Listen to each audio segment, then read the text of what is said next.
everybody, it is me, GamePenguin21, and today, oh boy, we have a little bit of a 2-for-1 special here. I decided to throw these videos together because I didn't want to go over the entire article that I was going to talk about from PC Gamer, because other people are probably going to go over it, and I don't really have anything else to say that other people haven't already said. Plus, I already went over this on a live stream with Moment of Sanity. If he decides to make a video on that, I will link the video. If not, I'll just link the VOD, and so I go through all of that. But overall, what has happened? Well, of course, there was two things here that I said that I would do. The one being a nade shot video where he made his opinion that's actually kind of similar to this, so I decided to put the two of them together since they're kind of related in a very interesting way. And that is that PC Gamer's article is the egress to grave dance on unpopular games has become a bad habit, with nade shot kind of echoing this content or this concept a little bit, but not exactly the same way. It's just going and bashing like the most popular thing at this point.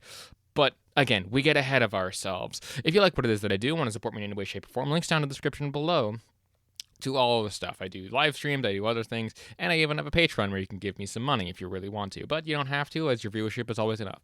Also, be sure to like, comment, and subscribe. Let's get into this actual content. So, of course, we have to talk about PC Gamer. Now, PC Gamer is more of one of those, again, journalists, because I've been bashing a lot of journalists recently, but this one in particular kind of caught my eye because, well, a lot of people were talking about it, and a lot of people are probably still talking about it to this day. Again, this is probably going to be like a Saturday video. If not, it's going to be like a Wednesday video, because I want to talk about another thing for this. But of course, PC Gamer decides to egress and dance on the grave or blah, blah, blah. Now, we'll take a look at some of the more interesting quotes to this, because there is a lot to talk about for this.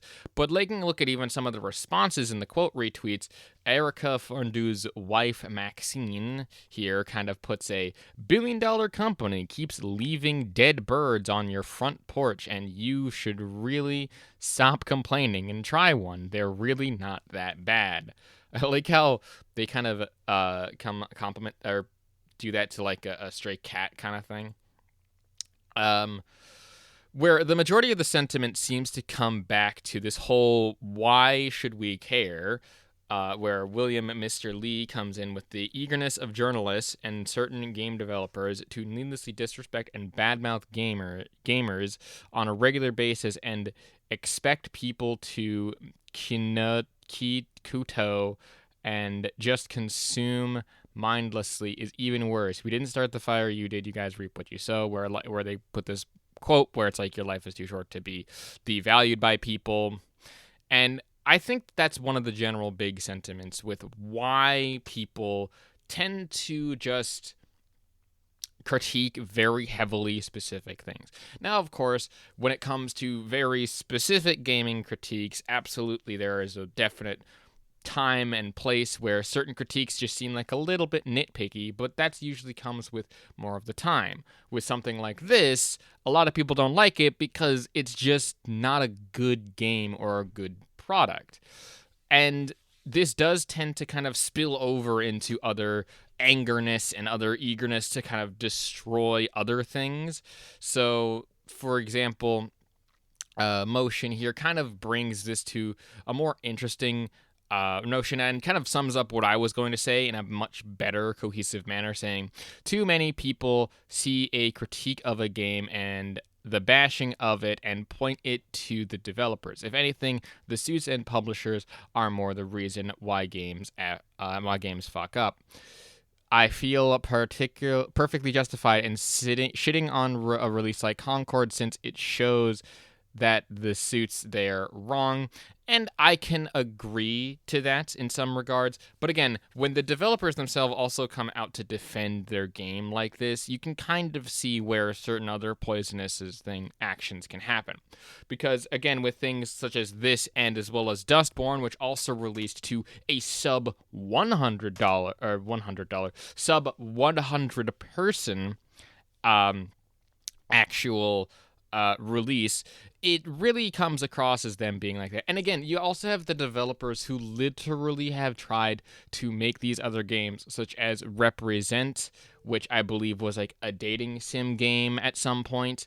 There was also other ones of like this, that, and the other thing. Again, Dustborn, where you can use your words to essentially fight off the enemy, where you can, do things such as trigger, bully, and cancel. Like, dude.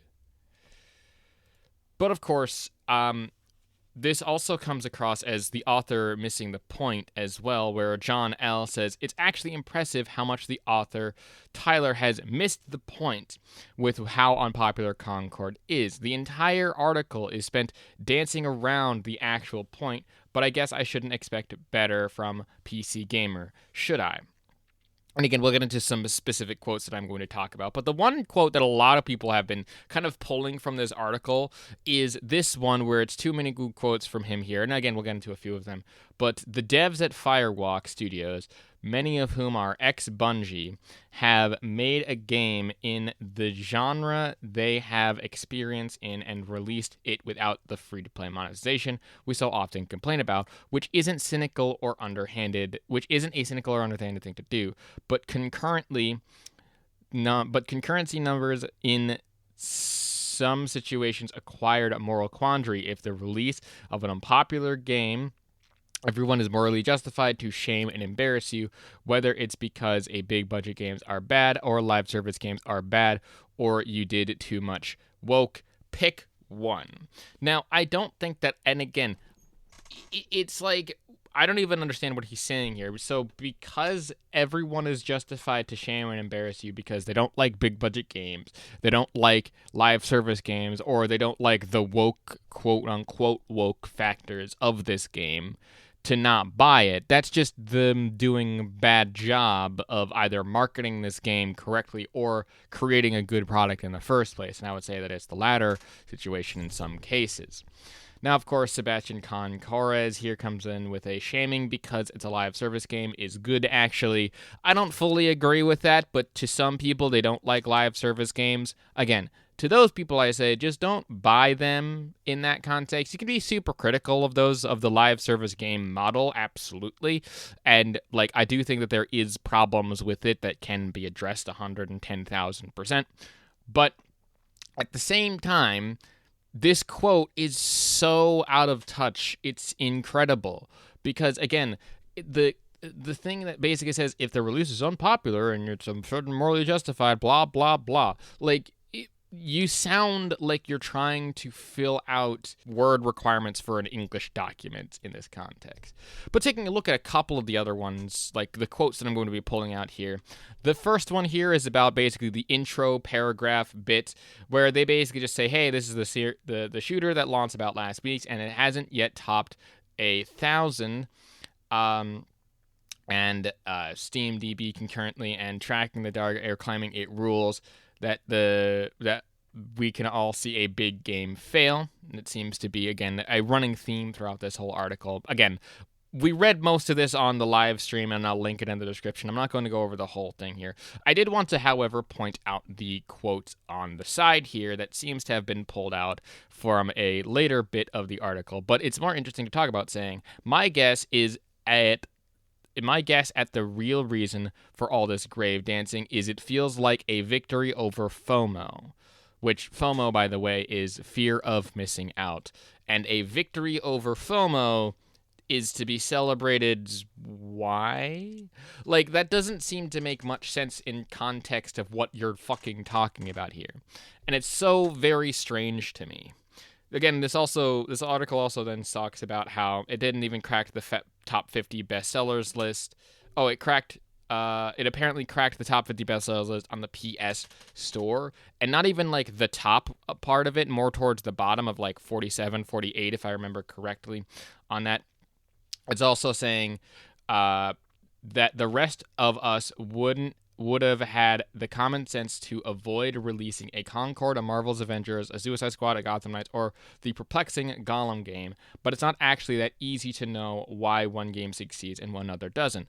And it actually very is, and I did very much point that out, but I'll point that out again here. It's very easy to know why one game succeeds and one doesn't, because one game had a pretty decent marketing campaign. It didn't decide to completely destroy all the other marketing pulls that it could have had, and at the end of the day, it released to a very good it released a very good product, and that's the biggest thing here. He then goes on to talk about things such as Battlefield 2042, where DICE has basically done this whole thing. And the conversation has became like, oh, the game's bad, so we should just be putting it down for whatever reason, and blah, blah, blah. Then there's another bit here where he talks about Helldivers 2. Again, I'm just going to leave this on screen and just kind of briefly summarize the paragraph, basically saying that since Concord was $40 and Helldivers 2 is $40, that means that the game should be equally as good, despite the fact that they are both different types of shooters, different genres of shooters, and different in terms of quality and fun factor. Yeah, no, there's a reason why one is justifiably $40 and the other one's not. And it's also really funny saying that they're convinced that the price is not the problem. Concord couldn't even get a large audience to give it a shot during its free beta, saying that the price is not the problem here, yet during the free beta, it actually got 2 times more than it currently has, 2 to 3 times more actually, because its peak player count was around 2,000, not 200, 2,000 during the free weekend where people bought it, where people had to also buy it for the pre-whatever, because I think 1,000 people had it at that point. But still, pre-order numbers were bigger than the current number of people playing on this game, which is still seemingly not cracked 1,000, at least in this first couple of weeks. So maybe, maybe not. I did also want to bring in one last thing of this article before we move on to the nade shot bit, where the last 2 paragraphs basically say either way that the reflexive cheer for the failure, as if it's deserved, only produces resentment, misunderstandings, and creating an environment where everything is deemed obvious and the real analysis is doomed in the favor of shareable quips, surface level observations, and hyperbole. Again, it sounds like you are literally trying to fill out the word necessities for fucking an English essay. It's really kind of ridiculous. The last paragraph reading, you can understand why this is more comfortable lane that reckoning with the more complex reality of the volatile gaming landscape, where quality is not the sole predictor of success. I mean, yes and no. Where multi-billion-dollar institutions like Sony now often struggle to be heard. Gee, I wonder why. Where it's difficult to make predictions. I mean, in some cases, and where it often feels like years of work can be swept away by a small miscalculations and rapid changes in taste. That just sounds like the market in general. I mean, again, the last sentence especially sounds like just what's happening with a market shift. This game took 8 years to develop. At that point, you really have ideas from 8 years ago that have since not only fallen out of fashion, but were proven to have not worked because they've fallen out of fashion. It just is very strange to me that people are talking about that. And even with all of that, and all of those quotes that I just said about things being kind of ridiculous in this, Josh Busker comes in here with, the article is 100% right. For every genuine analysis of Concord, of why Concord isn't connecting with people, there's thousands of people just chomping at the bit with the nearest viral tweet. Games discourse is fucking broken and the irony is poisoned these days. Like, oh my god. I feel like I'm living in an episode of The Twilight Zone with how much people are trying to defend this. And yeah, absolutely. If the game is bad and people are just saying, oh, game is bad because game is bad, that's stupid. If a game is not connecting with people and people have critical analysis of it, much like I try to do on a lot about the basis, it's insane to me how much that people just don't understand how to take even just standard or regular critique anymore. But of course, the last bit of this is going to be nade shot, which this is going to be the last. This is going back a bit further. I didn't know where else to put this in the video, but I'm just going to put it right at the end here to bring this video at least to 20 minutes so I have something to talk about. But This is Nate shot a couple of weeks before this article, by the way, where he was kind of mirroring the same sentiment. So let's see what he has to say on this topic. Again, this is from a couple weeks before this, so I'm not going to be relating it to the article too much. There's something weird that has happened in the gaming community. I'm serious too when I say this. For some reason, everybody in the gaming community they want games to fail. It's very bizarre. Like the whole thing with X Defiant is still like stumps me to this day. People complain about not having enough games to play, but when new games come out, even before they have played it, they're like, that game sucks, I'm not going to play it. Listen, man, if we keep tearing down these studios trying to make good games, like, yeah, not every single one is going to be fun and not every single one is going to be a hit. But if we're sitting here like preying on its downfall before the game even comes out, what do you think's going to happen? Nobody's going to be investing in gaming and making new games. I mean, I can understand the sentiment of that opening statement, absolutely. But at the same time, here's the thing. If the game looks bad, if the game doesn't sell you marketing-wise on the game being good or the game being like an actual game, it's kind of dumb that people do it. It's the same thing with when they originally tried to sell us graphical enhancements on this thing. Like, yes, graphics at this point have kind of tapered off, so that's not really a selling point that they can do anymore. They say, we're trying to push the graphics to their absolute limits. It's like, okay.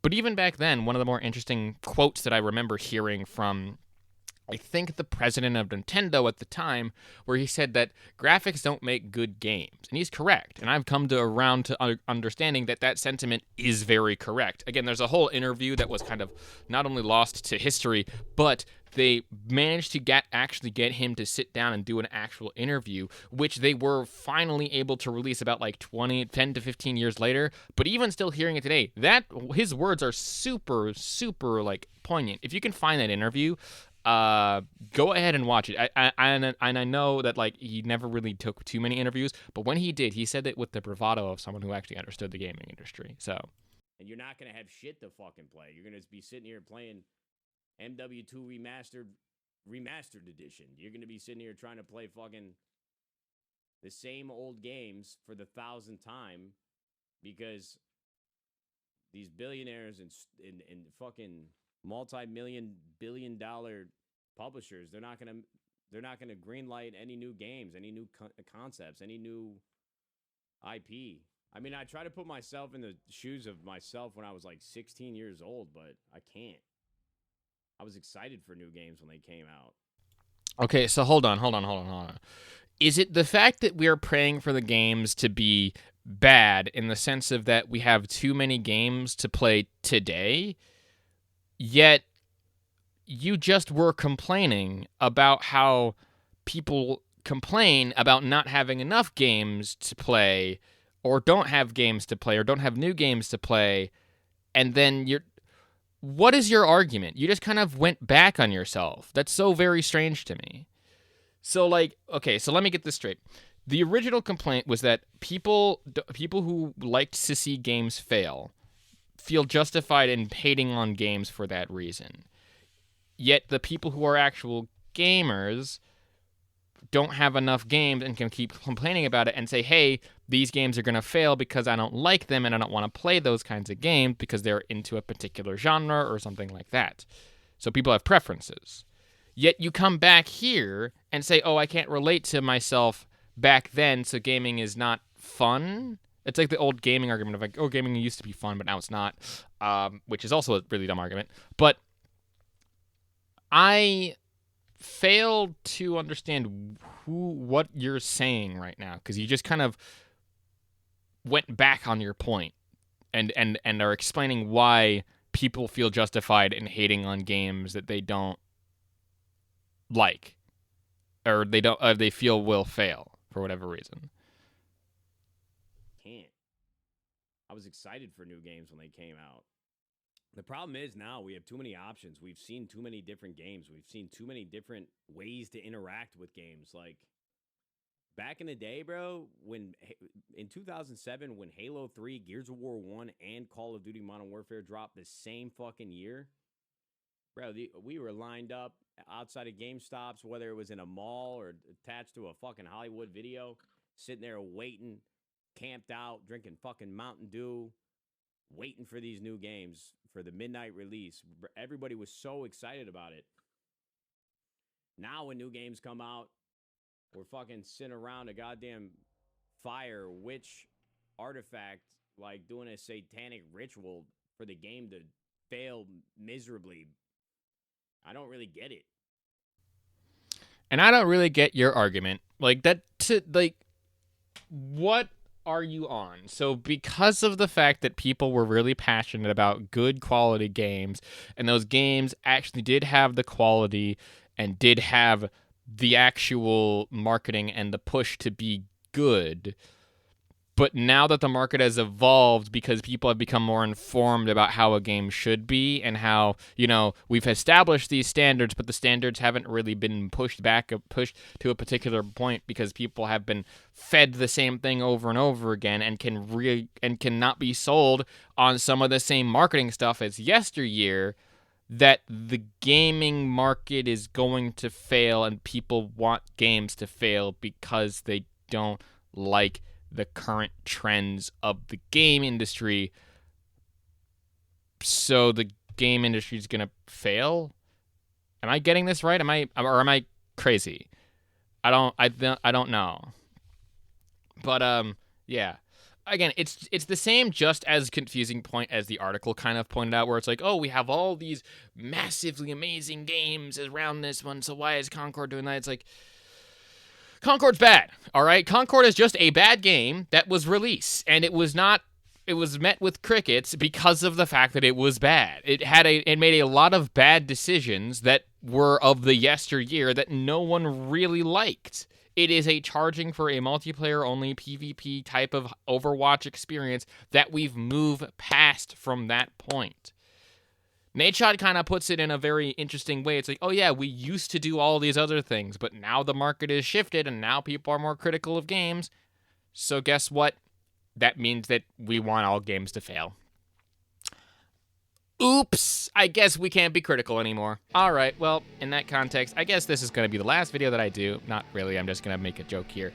But it is... I don't know.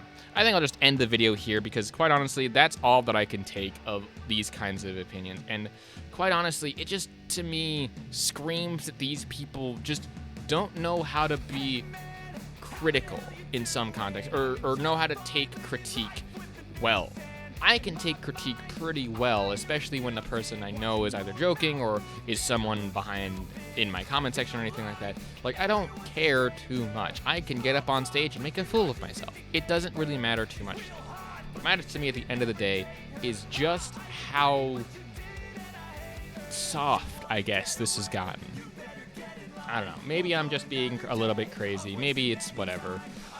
But anyway, with that being said, again, if you like what it is that I do, want to support me in any way, shape, or form, links down to everything in the description below. Please like, comment, favorite, and subscribe if you want to help me and support me in other ways. There's links to the Bandcamp, the Twitch, the Twitter, and even now an Instagram, where I'm going to be trying to post more stuff out to things. But again, with all that being said, my name is GamePango21. This has been another episode of me ranting into a microphone about the gaming industry seemingly just not learning from its mistakes. And a peace. Off. Hey man.